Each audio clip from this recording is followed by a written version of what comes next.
Hey everyone, welcome to the Scouting Report. I'm Greg Lawless alongside Matt Doyle, aka the Armchair Analyst. I love saying that. You got to get the AKA really strong in there. In this show, we're looking at the New York Red Bulls hosting the LA Galaxy on Sunday, 1 p.m. Eastern Time.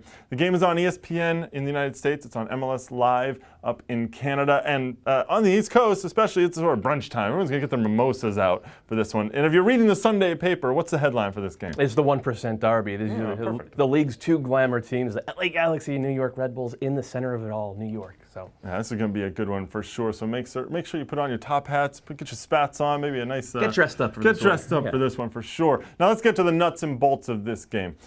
Two teams in pretty good form, you would have to say. The New York Red Bulls come into this one riding a 5-game unbeaten streak. 4 wins and then a draw in their last one out. That was on the road, though.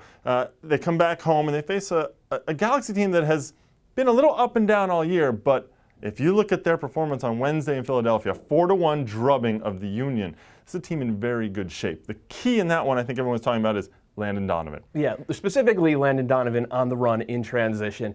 When he plays like that, I don't think that there are many players in the world who are as good as him. His vision, I feel like a little hyperbole. Go for it. His vision in transition is phenomenal, and we've seen it in the Confederations Cup final against Brazil. We've seen it against Germany in the World Cup. We've seen it going on a dozen years now against the best team in the world. So I don't think it's hyperbolic to put Landon Donovan in that conversation, again, in transition, and you put him next to Robbie Keane. They're pretty tough. Well, if you look at the other side, of course, Thierry Henry and Tim Cahill both playing very well.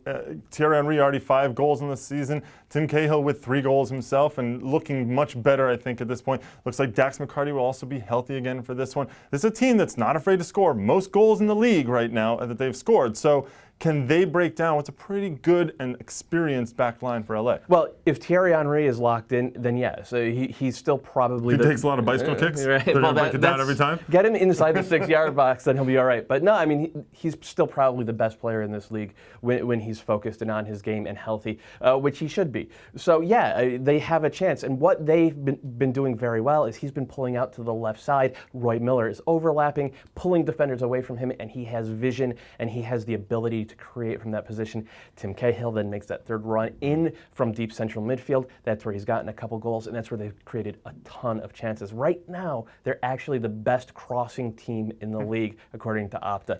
No, I don't think most people would have thought that of the Red Bulls. Let's get to the WTF stat for this game. And what it is in this one, 45. There are 45 times now that the New York Red Bulls have been whistled for offside in this league, so far this season. Tops in the league. On the other side, the Galaxy only 16 times. That's at the bottom of the league in this one. What gives in this one that would cause this to happen, and will it happen again? Well, first of all, Fabian Espindola. I think probably 41 of those are Fabian Espindola. But I have no problem with that in a striker. You want him pushing the back line. You want him getting the back line backpedaling. Once the defense starts running at their own goal, then they're in trouble. And that's what Espindola has done so well off the ball. And again, that's why Henry and Cahill have time to create. Well, you mentioned Fabian Espindola, and he is actually part of the man-to-man segment here. And not just man-to-man, this one is man-to-men, because it's Espindola versus the central defenders for the Galaxy.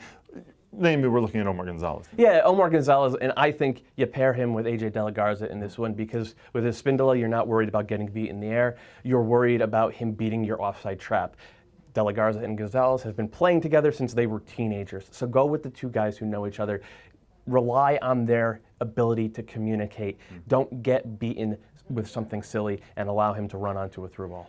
All right, well, why don't you let us know how you think this game is going to end up? Tweet at us and use the hashtag NYVLA. Twitter handle's right below there. And if you need more than 140 characters, let us know in the comments below. The game is at 1 p.m. Eastern Time. That's brunch time on the East Coast. It's breakfast time on the West Coast. The New York Red Bulls and LA Galaxy on ESPN2 and on MLS Live up in Canada. Enjoy.